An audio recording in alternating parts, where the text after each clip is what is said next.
Captain Midnight. This video is brought to you by Curiosity Stream. Alright, to be honest, I really did not expect to be talking about superheroes again this week. Between The Boys and Thor, it might be kind of overkill for me in the past month or so, but with a recent San Diego Comic-Con came a massive slate of new projects to talk about, including 2 new Avengers movies. So it only felt right to set aside some time to talk about the possibilities here, and that's what I want to go over this week. I'm mainly going to be focusing on those 2 films, but of course they're just one reveal among many. What did you mean by save the world, Kang? In my time, I rule all, wiping everything from existence.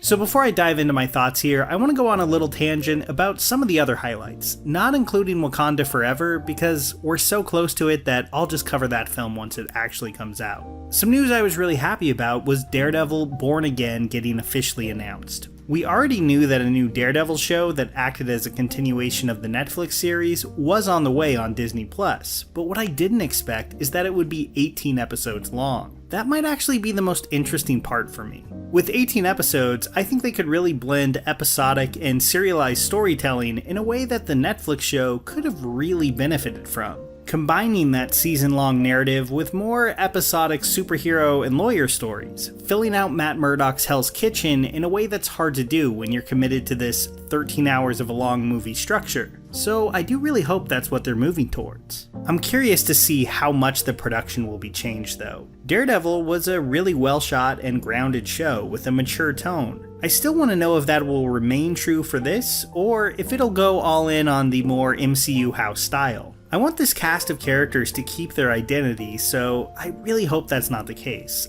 For now, I'll remain cautiously optimistic. Speaking of cautiously optimistic, the MCU Blade movie was finally given a release date in late 2023, and I'm kinda surprised I don't see more people talking about this. Blade is, to me, easily one of Marvel's most promising characters, and should be a much more major figure in both the comics and the MCU, so I really hope they pull this one off. Of course, that's just a couple projects in what's shaping up to be a pretty massive slate of film and television shows. If you have any particular ones you're really interested in, I want to read about them in the comments down below, because there's just so much here. But okay, let's talk Avengers: The Kang Dynasty and Avengers: Secret Wars. The first thing that has to be mentioned is that these 2 are still really far out, not releasing until 2025. The second thing is the very odd release strategy here. Kang Dynasty will be hitting theaters in May, and Secret Wars will follow in early November. When it comes to releasing 2 movies in the exact same series, that's kind of unprecedented for the MCU, and even very rare for blockbuster movies in general. But what it closely resembles is The Matrix Reloaded and The Matrix Revolutions, which released in May and November of 2003.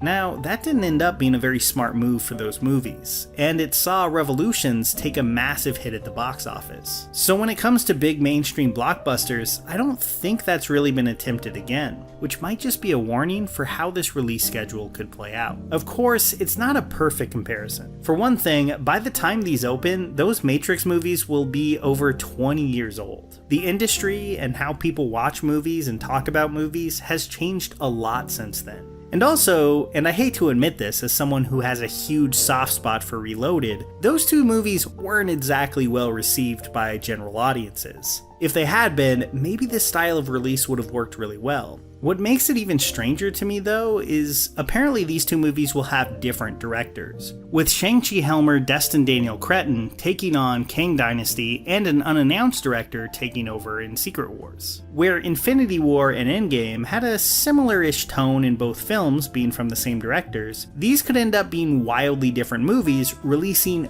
very close together, which if nothing else is kind of a cool experiment. Though I could also see it feeling like way too much in the same year. But I think a lot of that will come down to just how good Phases 5 and 6 are overall. But let's talk about those titles themselves. Secret Wars is by far the more famous one. It was an incredibly successful event series. It introduced the Beyonder and Spider-Man's black suit, and had a pretty fun premise. It's also not very good.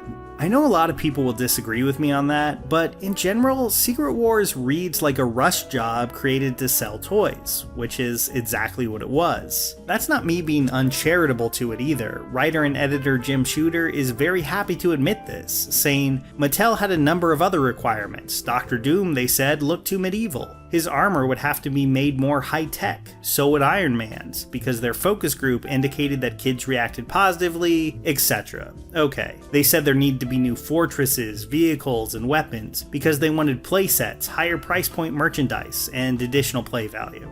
Now, Jim Shooter did a lot of great work in comics through the years, but under all those restrictions, I just don't think this was his finest hour. Now, obviously, MCU stuff rarely directly adapts something, and instead remixes a lot of different comic stories and adds new elements. So I don't think the movie is doomed by any means, but unlike, say, Civil War or The Winter Soldier, I just don't have a ton of love for this original comic. 2002's The Kang Dynasty is a different story. Kurt Busiek has been one of Marvel's strongest writers for decades, and he shows it here. Now, I need to revisit this one soon because it's been a while since I've read it all the way through, but I do remember it being really great. In the world of the MCU, this will of course feature the Kang we met in Loki. I took a lot of heat in my Loki video for saying that I really liked Jonathan Majors' performance there, but I definitely stand by that. I think he brings a really interesting manic energy to it that feels very different from Thanos, which is hugely important. And I'm really interested to see where they decide to take it. My guess, and this is pure speculation mostly based on the old comics, is that the Kang story will be entirely resolved by the end of the film, and Dr. Doom will be given the villain spotlight in Secret Wars a few months later. With Fantastic Four on the horizon, I feel like we're drawing closer and closer to there finally being an actually semi-comics accurate take on Dr. Doom. And while I'm not one to usually demand that everything be perfectly comic accurate, that does really excite me, because at the end of the day, I do feel like Dr. Doom is Marvel's strongest villain overall. Secret Wars! I, Dr. Doom, will trap Captain America in my Tower of Doom! We should probably talk about the cast situation though, because unlike the comics, the MCU is finally going to have to make an Avengers movie where a lot of that original cast is gone. It's going to present an interesting challenge that the comics don't really have to face. In the comics, Iron Man could die and come back whenever they really feel like it. In the MCU, time just has to move forward. Downey was done with the character, and Marvel, wisely I think, isn't looking to recast. At least, not yet. But I am excited to see how this new Avengers team will take shape. A big question mark for me is Tom Holland, who seems to really want out of the role of Spider-Man in interviews, even going so far as to say that by the time he's 30, he doesn't want to be playing the character, which is the age he would be when these movies came out. So I'm really curious to see if he sticks around, if they recast, or maybe if they bring in a live-action Miles Morales, because a Secret Wars without Spider-Man just sounds kind of wrong. There's also the alien suit, probably the most iconic element of Secret Wars, even if it doesn't play a huge role in the actual story. How they'll handle that with Venom already being a thing, I really have no idea. Far more importantly though, and the thing that I do hope for these movies, is that they're really distinct in style and tone from the Avengers movies that came before. Instead of stagnating and resting on their laurels, I think it would be great for these to come out of the gate swinging with a visual flair that we don't see coming, and a tone that feels fresh. Phase 4 often felt like they were playing it a little too safe to me, and I really hope that that changes going forward. Now we'll see how everyone feels by 2025, but right now, I really can't help but be excited for these films, just to see what they have in store. Welcome, Captain! Get me out now, Spider-Man! If you're still in the Marvel mood, you can check out my video on Ang Lee's Hulk, exclusive and ad-free over on my streaming video platform, Nebula.